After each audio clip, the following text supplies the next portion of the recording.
Hey everyone, James Hagglund here in another episode of Who Are They? And we're here with Matt Layson with Calrose Insurance. How you doing, Matt?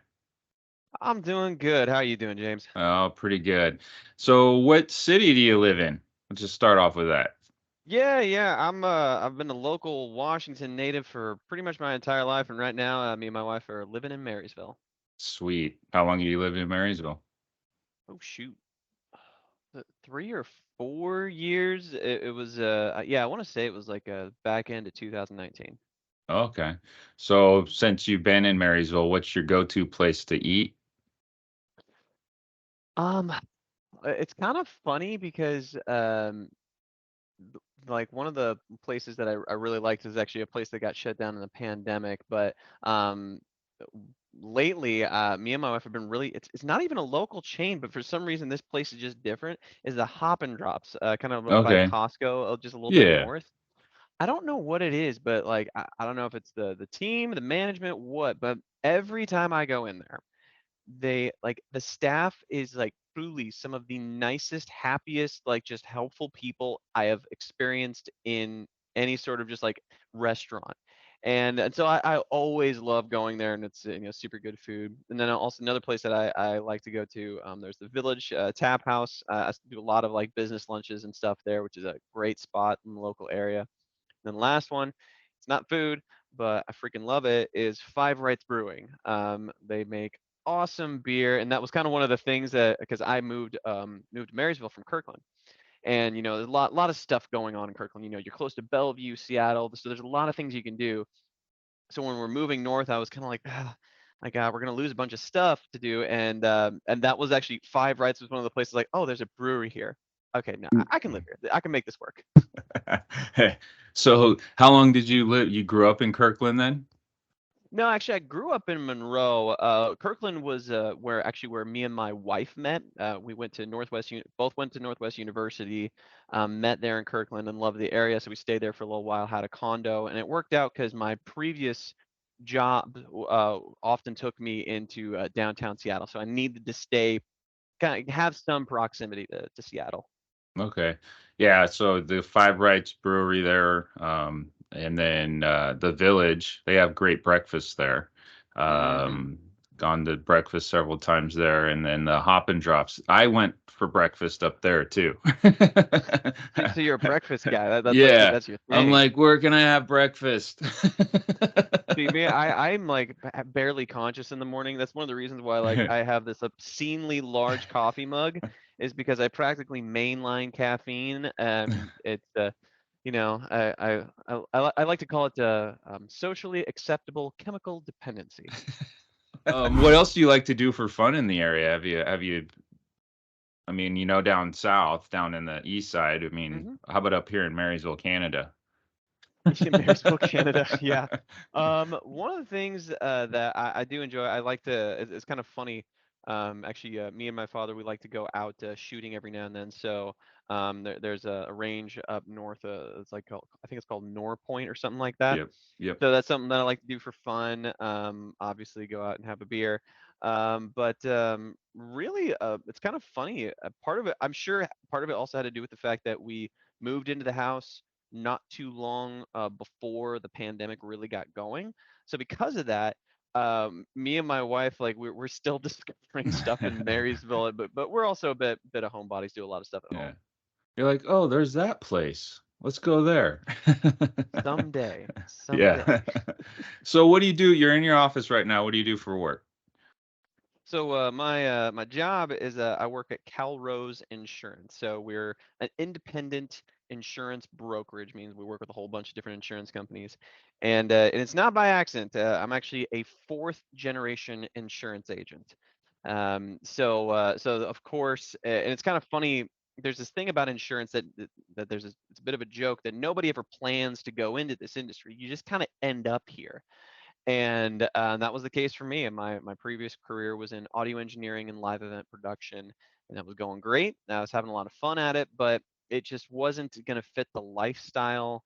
I didn't want to go out on tour for 9 months out of the year to be like the next level of what I was going to be doing. I didn't want to be commuting to downtown Seattle all the time for shows. So as I was kind of rethinking my life, my father, who owns the agency, Calrose, he was like, "There's an opportunity here if you want it," and that was around 4 years ago. What do you enjoy about the insurance industry? Mm. Yeah, so there's a couple of things that I really like about it. That probably my number one favorite thing is honestly learning the billions of different kinds of businesses out there. You don't really think of it until you start interacting with lots of business owners, that there are so many different ways to make a living. And that's one of the fun things is that my job is really learning outside of like the personal insurance stuff that I also do. But on the business side, it's all about learning how a business functions, how it makes money, how it gains clients, and how it can lose those things as fast and as humanly possible. And that challenge is really a lot of fun. Yeah. The other thing that I really like about it though is also just talking with people, meeting people. Eh, I find everyone's unique, and that is something, getting to know every individual as a unique person is kind of it. I don't know. It's entertaining to me. It's just different kinds of people learning. Right, right. You meet a lot of people, right? That I do. That I do. Different personalities and everything. Hmm. So what advice would you give to someone who is shopping for insurance? Yeah. So kind of in general, there's two schools. Not really two schools of thought. It's more of just two paths. Like if you're gonna do commercial insurance, there's some different advice than I'll give someone who's shopping for personal insurance. We'll stick with the personal for a second. When it comes to personal insurance, right now, there's a lot of pressure on the personal insurance marketplace. To kind of give you some examples, um, there is this rating entity called AM Best. They basically rate insurance companies and marketplaces all across the world. And one of the things they saw in the United States last year is they said the personal insurance marketplace in the United States, whole thing, is going so poorly. We don't even see a way for them to get profitable by the end of this year. So we're actually going to downgrade the whole marketplace. So with that understanding that the personal insurance is really rough right now, when you're shopping insurance, one, just anticipate that you're going to need to. In previous times, in different markets, environments, in people with their home and auto, they could probably shop about once every 3 years and they'll get a good deal and it'll be just fine. And they won't get huge price increases, but that's not where we're at now. When it comes to personal insurance, I've seen some absolutely insane things like 100% increases on personal insurance. And it's not like someone had a bunch of tickets or accidents that year. So first thing is just plan to shop it. Second thing is you want to shop in general with an independent insurance agent. Yes, I am horrendously biased, I know that, but the reason why is because you need to get multiple quotes. Just because insurance company A doesn't want to cover you at all doesn't mean that insurance company B feels the same way. And who knows, maybe insurance company C actually is going to give you a killer deal. And you don't know that unless you get a lot of different quotes from a lot of different places.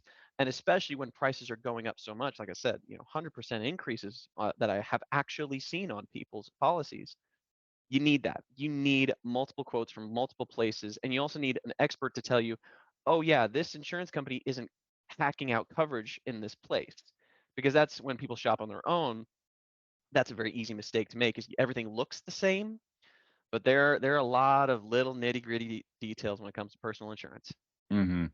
So what I would say is my own thought here is if somebody gets an insurance quote from somebody and they take it to you, like, can you compare to match or even beat that what they're being offered? Yeah, and that's a pretty common practice. And so when people are showing me quotes of like, okay, I got this from, from insurance company A, what can you do to kind of compete with that? One of the things I oftentimes ask for more information than anyone ever wants to give me, Mhm.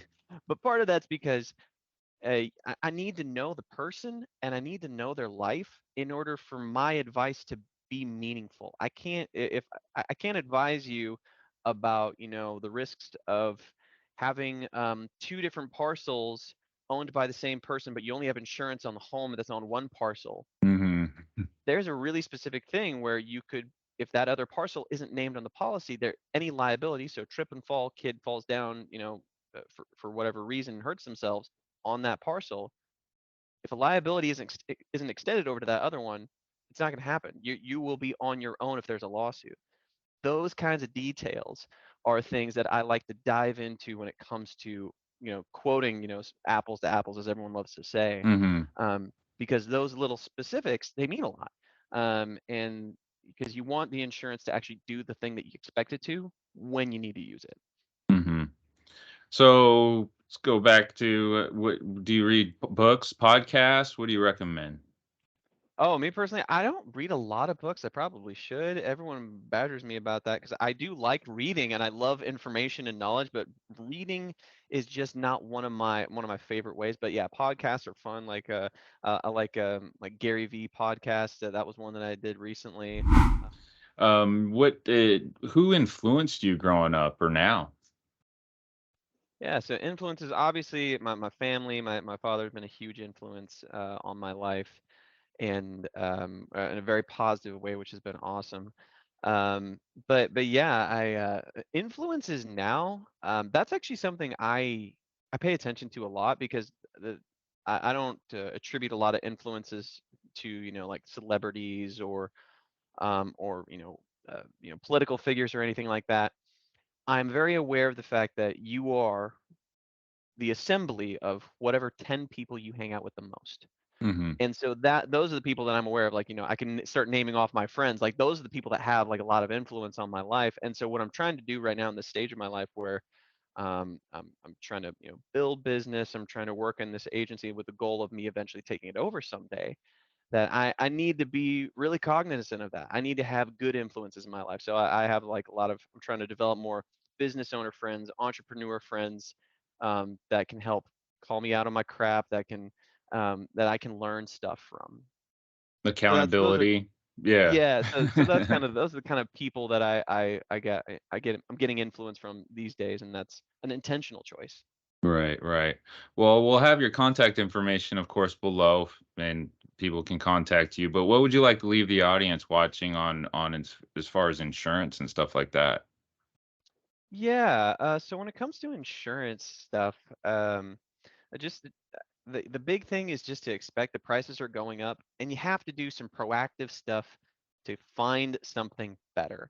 And that's one big thing. The other big thing is like if you own a building of any sort, home or commercial, and you haven't looked at the building limit, how much it costs to rebuild your structure in the last 3 years, you really need to do that because with the skyrocketing of labor shortages, inflation, the fact that contractors in our area they can pick and choose their whatever things they're going to work on, and the costs get a lot.